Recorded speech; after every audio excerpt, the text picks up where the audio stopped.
All right, sports fans, how's everybody out there doing? William Martin coming at you one more time here on YouTube with another edition of the 300 Pounds of Sports Knowledge podcast. And today is a very special edition of the 300 Pounds of Sports Knowledge podcast. As in honor of Women's History Month, I want to take this time to welcome my guest, Miss Tamika Dudley. And if you're not familiar with Tamika's story, then you definitely have to check it out. Now, collegiately at Long Island University, Tamika was a three-time All NEC performer while helping the Blackbirds reach the NCAA tournament in 2001. Ms. Dudley was also named as the Northeast Conference's Player of the Year in 2002. And in 4 years at LIU, she averaged 14 and a half points and more than 8 boards, while her 1,745 career points are second most in school history. Now, Ms. Dudley's passion for basketball has led her to coaching, which includes an assistant coaching stint at UMC Wilmington, while also being the head coach at her alma mater, Woodbridge High, where she led them to a state championship. Ms. Dudley is currently the girls basketball coach for Sidwell's Friends, as she led her squad to an unblemished record. Just a few of some of her accomplishments. And with that said, I present to you Miss Tamika Dudley. Good morning. Welcome. Thank you for your time. And I just want to start off by asking you about the origins of your basketball journey. Where did you get started? Well, first of all, thank you for having me on. Super appreciative and grateful for the opportunity. Um, it's funny you asked that question because through this whole journey, my brother's always like, you need to tell them about the time that we ran to the basketball court and you were chasing my moped and we shoveled snow.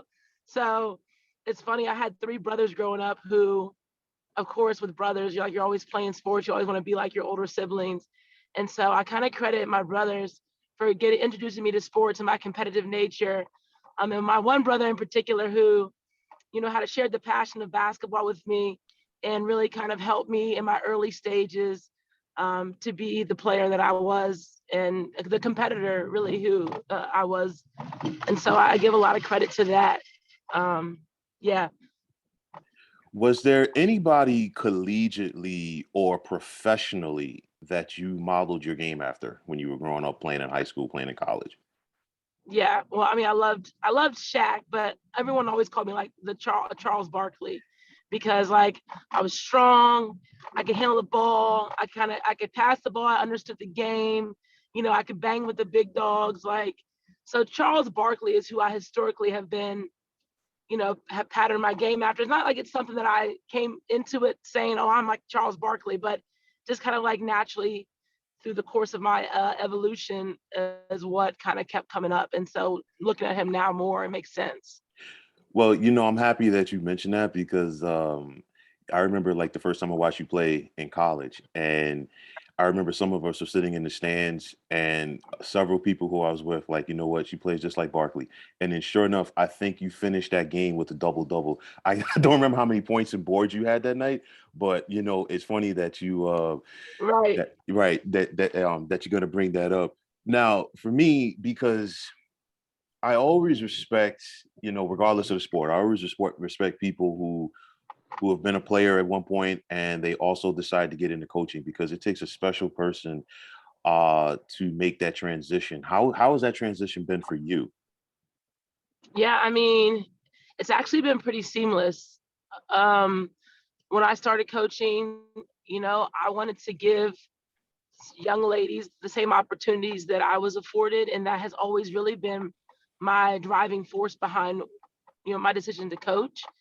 And that's what's inspired me to continue coaching.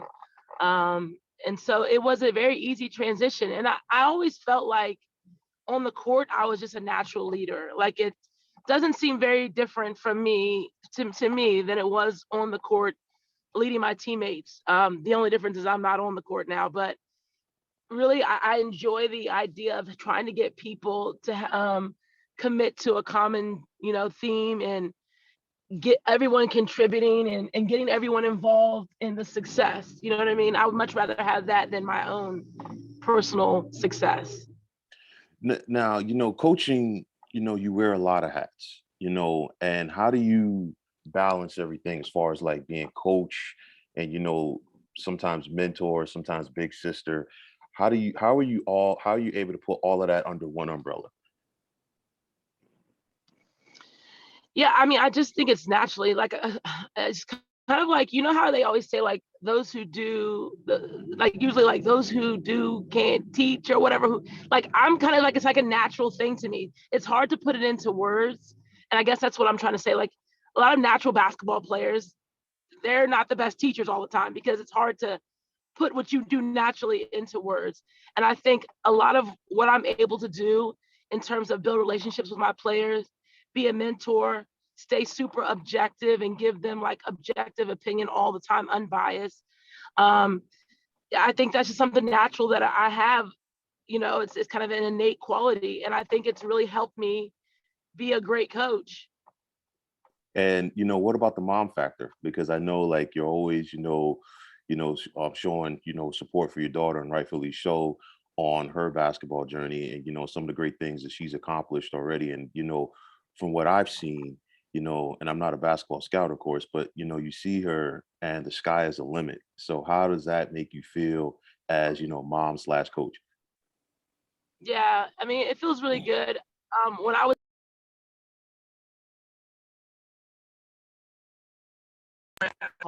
and getting technicals when I was coaching at like 8 months pregnant. So I always kind of had this, like I always wanted her to be a basketball player, you know what I mean? And so it feels really good that she's and her and I share the same passion for the game.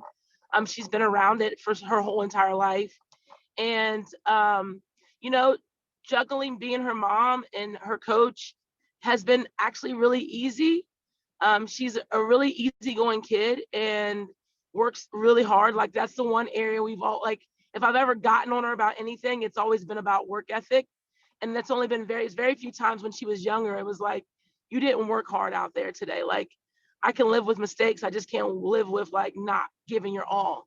And she really buys into that, and that's why it's so easy to coach her. Like I don't have any issues with her when she misses shots and those things, and she understands that.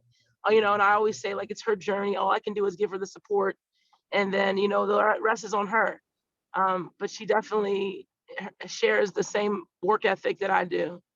Now, I've teased you about this in the past because I have two daughters myself, and Yeah. they're still very young, but you could see that they're gravitating to some sport. And I always said, if they play basketball, I'm sending them your way to to to hone their skills. But in all seriousness, when you started playing, when you were younger, did you ever envision the success for yourself that you currently have? Oh, absolutely not. I mean, I just loved playing basketball. It was a passion of mine, and it's really been my passion this entire time. Like even this year at the beginning of the season, with all the success we had, like I knew we were good, but you go into the season and you're going to compete, and that's what it's all about.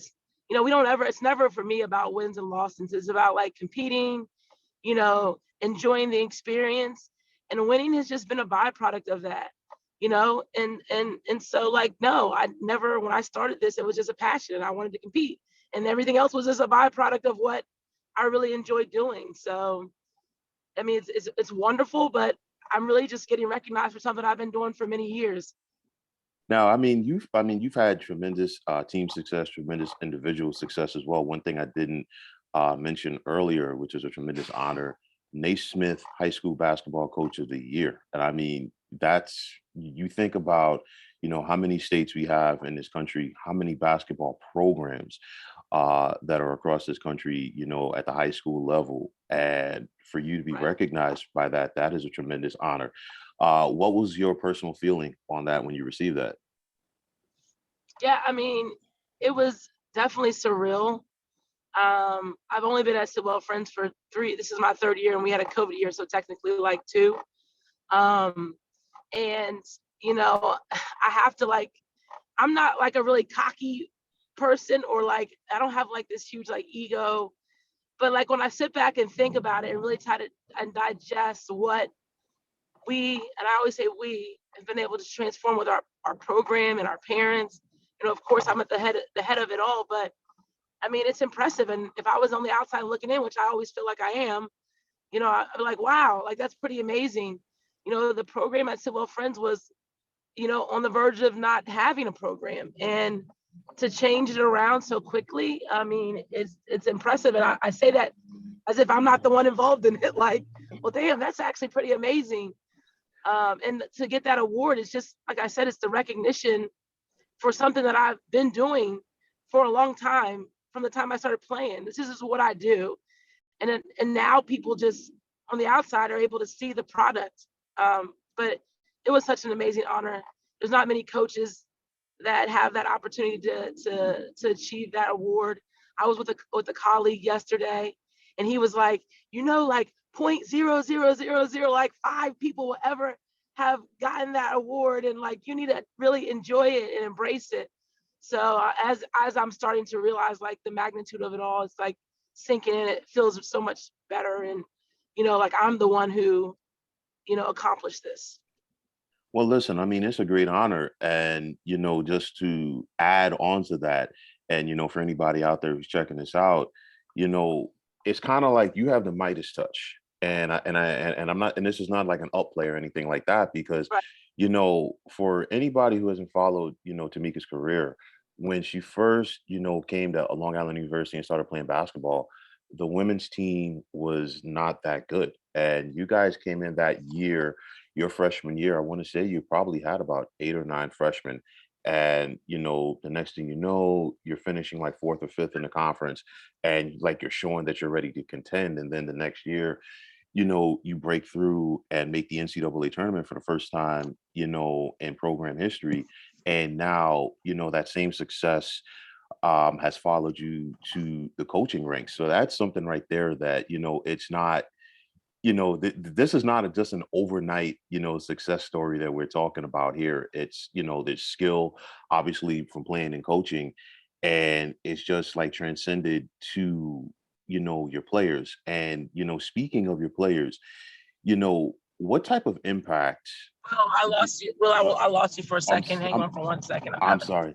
some Okay. issues. All Give right. me a sec. Sure. Take your time. Take your time.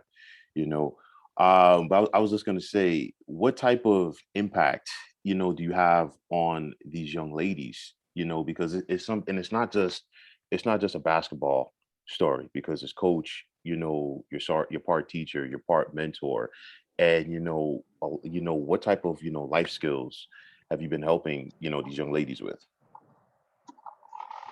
Yeah, well, it's interesting. It's just kind of twofold. When I was at Woodbridge, I played a much different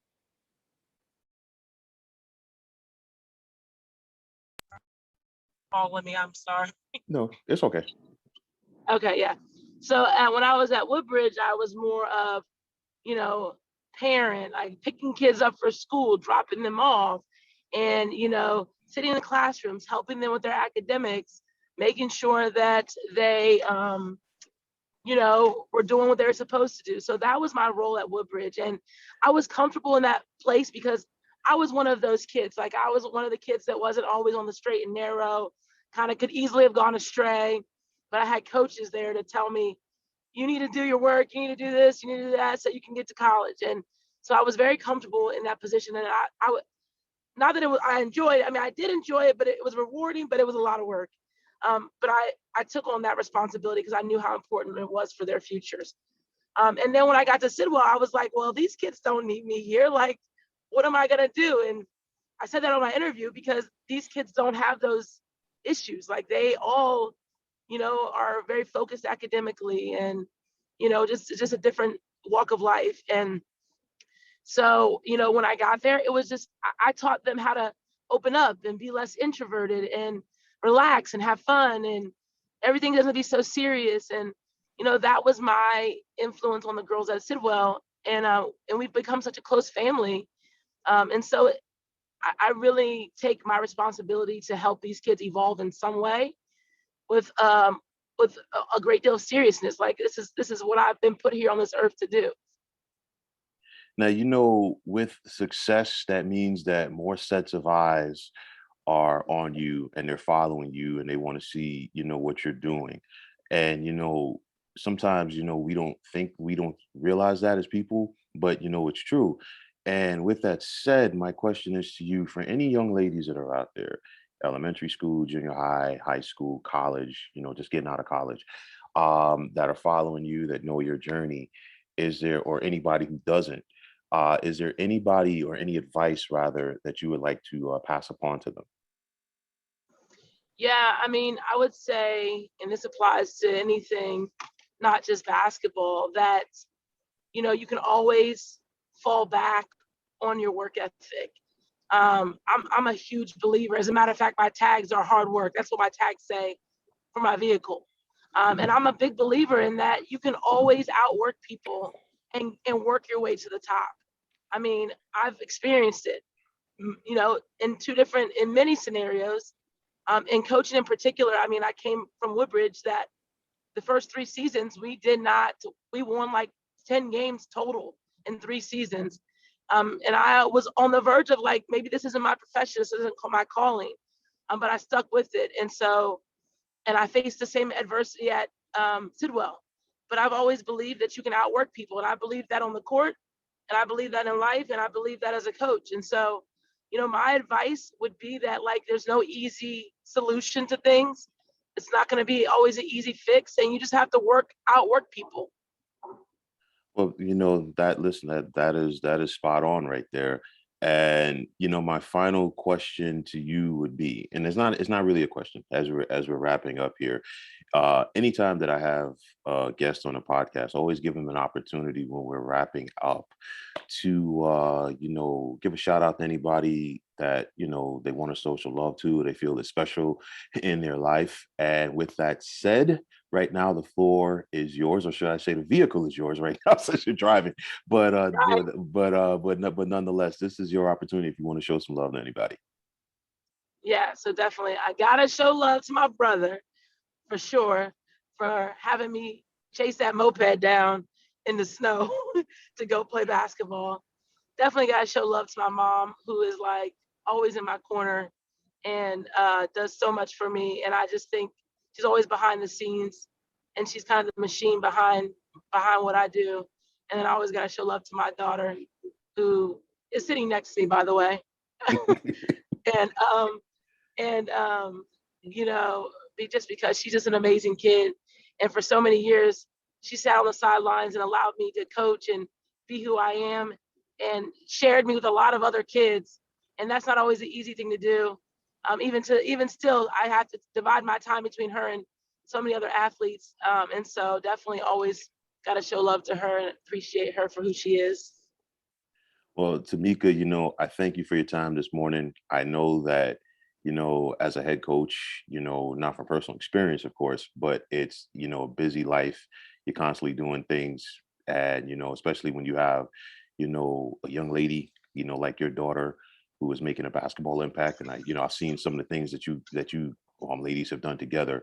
It's always a busy journey, but obviously it's very rewarding. And once again, I just thank you for your time this morning. Yeah, no, thank you for having me. I'm super appreciative, and so nice to see your face, Will. I haven't seen you in forever. It's You look the it's same. it's been a long time. And very briefly, for anybody out there checking it out, Tamika and I, we go way back, and I mean this is more than 20 years right now.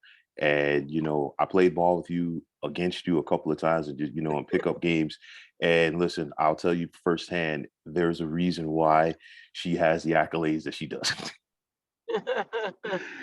No, thank you for having me on. I appreciate it. Definitely a pleasure. And with that said, folks, I want to take this time to thank you for once again tuning into the 300 Pounds of Sports Knowledge podcast. If you like what you heard and saw today, please feel free to hit that like button as well as the subscribe button on this channel. And if you're on Twitter, please feel free to follow me at 300 Pounds of Sports. And like I always say, if you follow me, it'll be my pleasure to follow you right back. There's also the sports discussion group on Facebook at the Sports Depot 365. You can check it out, drop a line to be a part of one of the better sports debating sites on social media. And for my guest, Miss Tamika Dudley, this is William Martin signing off, saying take care and have yourselves a wonderful day.